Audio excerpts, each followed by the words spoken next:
Hello student, मेरे इस channel Lakhera sir studies में आपका एक बार फिर से स्वागत है।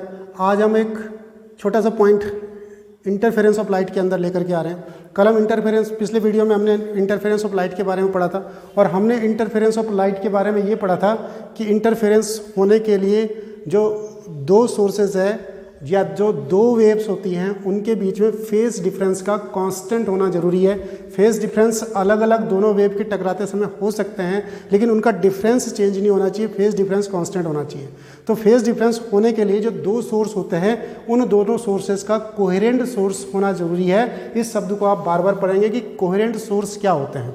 तो कोहेरेंट सोर्स क्या होते हैं? कोहेरेंट सोर्स वे दो सोर्स होते हैं जिनका फेज डिफरेंस कांस्टेंट होता है, फेज डिफरेंस कांस्टेंट होता है, फ्रीक्वेंसी सेम होती है, वेवलेंथ सेम होती है। तो वे दो सोर्सेज जिनसे निकलने वाली लाइट या जिनसे निकलने वाली वेव्स की फ्रीक्वेंसी सेम होगी, वेवलेंथ सेम होगी, फेज डिफरेंस कांस्टेंट होगा। ध्यान करो, फ्रीक्वेंसी सेम होगी, वेवलेंथ सेम होगी और फेज डिफरेंस कांस्टेंट होगा।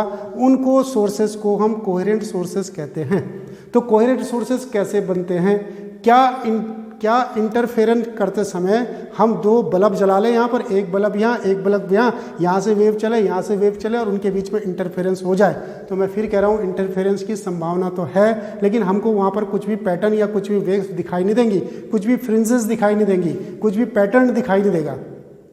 तो पैटर्न को देखने के लिए, फ्रिंजेस को देखने के लिए, इंटरफेरेंस को देखने के लिए जरूरी है कि दोनों सोर्स इंडिपेंडेंट सोर्स होने चाहिए, डिपेंडेंट नहीं होने चाहिए। इंडिपेंडेंट लाइट सोर्सेज का मतलब होता है जो किसी पर इंडिपेंडेंट सोर्सेज नहीं होने चाहिए। इंडिपेंडेंट सोर्सेज का मतलब होता है जैसे कि दो सोर्सेज जो अलग अलग हैं, जो किसी एक दूसरे पर डिपेंड नहीं कर रहे हैं, जैसे कि दो बल्ब। तो दो बल्ब से इंटरफेरेंस नहीं होगा, दो कैंडल से इंटरफेरेंस नहीं होगा, दो बल्ब को कोहेरेंट सोर्स नहीं कहते हैं। दो कैंडल से निकलने वाली ये जो रेज होगी या दो कैंडल्स को क्या हम कोहेरेंट रेज, उनसे निकलने वाली रेज को हम कोहेरेंट रेज नहीं कहेंगे, कोहेरेंट वेव नहीं कहेंगे। तो कोहेरेंट वेव क्या होती हैं कि कोहेरेंट वेव कैसे बनाएंगे हम कि मान लिया यहाँ पर देखो, मेरी बात को समझिए आप, पहले प्रॉब्लम को समझिए कि यदि हम यहाँ पर एक बल्ब जला दें और यहाँ पर एक बल्ब जला दें तो इस बल्ब से निकलने वाली और इस बल्ब से निकलने वाली फेज के बीच में डिफरेंस कांस्टेंट क्यों नहीं हो सकता? क्योंकि यहाँ पर इनका फेज डिफरेंस कांस्टेंट इसलिए नहीं होगा।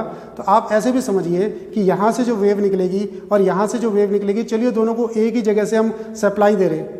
मान लिया उनको जो लाइट सोर्स हैं दोनों एक ही बैटरी से उनको चला रहे, एक ही वोल्टेज पर चला रहे, लेकिन इसके अंदर जो बल्ब लगा होगा ना, उसके अंदर जो वायर होगा, उस वायर के अंदर का मटेरियल, इलेक्ट्रॉन वगैरह जो भी होंगे, उसके अंदर का सिस्टम, जो वायर के अंदर इलेक्ट्रॉन वगैरह होंगे, उसका नेचर थोड़ा डिफरेंट होगा। और इसके अंदर जो वायर लगा होगा, इसके अंदर जो फिलामेंट होगा, उसका जो वायर होगा, उसके अंदर जो नेचर होगा, या इसके अंदर हम ट्यूबलाइट भी जला दें तो जो इलेक्ट्रॉन्स का जो नेचर होगा, उसके अंदर गैसेस भरी होंगी, उनका इलेक्ट्रॉनों का जो नेचर होगा वो अलग अलग होगा, डिफरेंट होगा। तो बार बार चेंज होता रहेगा। बार बार चेंज होने से क्या होगा? इंटेंसिटी बार बार चेंज होती रहेगी लाइट की। अपने आप समझो, अगर यहाँ पर बार बार इसके अंदर इलेक्ट्रॉनों का नेचर कुछ कुछ चेंज होता रहेगा तो बार बार चेंज होती रहेगी, इनकी इंटेंसिटी बार बार चेंज होती रहेगी और इंटेंसिटी इतनी तेजी से चेंज होगी कि हमारी आंखें उसको पकड़ ही नहीं पाएंगी। तो हमको वहाँ पर इंटरफेरेंस दिखाई नहीं देगा, हालांकि इंटरफेरेंस हो रहा होगा, लेकिन हम उसको इतनी तेजी से पकड़ नहीं पाएंगे क्योंकि अभी कुछ एंगल बना, दोनों वेव्स के जो दोनों में से वेव्स निकल रही उनके बीच,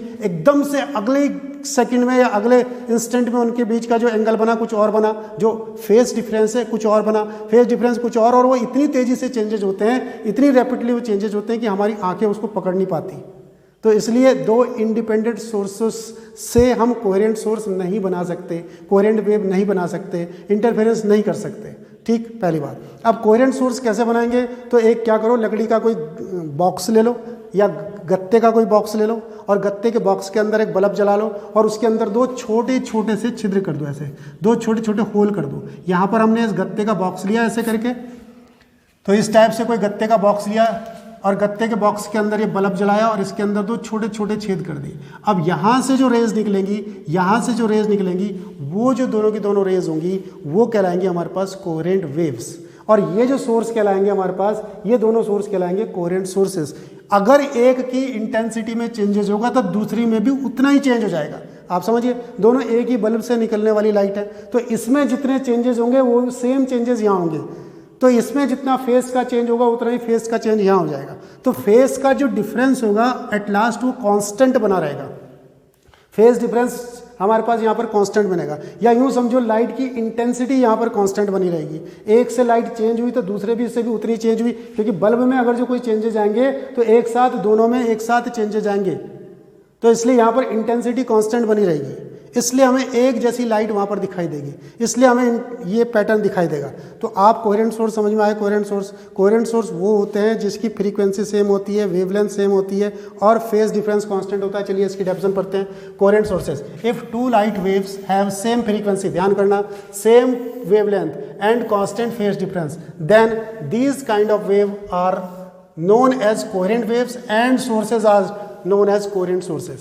अब एक क्वेश्चन है इसके अंदर कि टू इंडिपेंडेंट लाइट सोर्सेज का मतलब दो बल्ब हो गई या दो मोमबत्ती हो गई, can not produce coherent sources, दो कैंडल हो गई, दो मोमबत्ती हो गई, दो बल्ब हो गए, ये हमारे पास कोहेरेंट सोर्सेज प्रोड्यूस नहीं कर सकते। तो ये क्या लिखा हुआ, two independent light sources such as two bulb और two candles can not produce coherent sources because the phase difference between them does not remain same. उस समय के साथ साथ बदलता जाएगा, दोनों के इलेक्ट्रॉनों की सिचुएशन पर डिपेंड करेगा, इसलिए चेंज होता रहेगा। Therefore at any point of screen the intensity of light varies continuously, लगातार बदलती रहेगी उसकी जो इंटेंसिटी होगी, और हमारी आंख उस इंटेंसिटी को नहीं पकड़ पाएगी। इसलिए इससे इन दो इंडिपेंडेंट लाइट सोर्स से हम इंटरफेरेंस नहीं कर सकते हैं या कोहेरेंट सोर्सेज नहीं बना सकते हैं। ये अच्छा क्वेश्चन है, कोहेरेंट सोर्सेज क्या होता है और ये दो independent light sources coherent source क्यों नहीं बना सकते हैं, इनको आप पढ़ लेंगे। ठीक है, दोबारा बोल रहा हूँ, कोहेरेंट सोर्सेज के लिए वेवलेंथ सेम होनी चाहिए। दो यहाँ से ऐसे सोर्सेज जिनसे निकलने वाली वेव की जो फ्रीक्वेंसी है वो सेम होनी चाहिए। देखिए जब यहाँ से वेव निकलेगी ना, इनकी फ्रीक्वेंसी सेम होगी। क्यों होगी? क्योंकि इसका सोर्स एक ही है, मेन सोर्स तो ये हो गया ना, तो फ्रीक्वेंसी दोनों की इस पर डिपेंड करी, तो फ्रीक्वेंसी सेम है, वेवलेंथ सेम है, इसी पर डिपेंड कर रही, वेवलेंथ भी सेम है, और इनका फेज डिफरेंस कांस्टेंट रहता है। तो जब दो जो वेव्स निकलेंगी उनकी फ्रीक्वेंसी सेम, वेवलेंथ सेम, फिर और फेज डिफरेंस कांस्टेंट होगा, तो उन्हें कोहेरेंट सोर्सेज कहते हैं। याद हो गया होगी कोहेरेंट सोर्सेज की डेफिनेशन, मैंने कई बार बोल दी कोहेरेंट सोर्सेज की डेफिनेशन, और इसके साथ इस क्वेश्चन को देख लेंगे। तो आज की वीडियो में इतना ही। थैंक यू, धन्यवाद।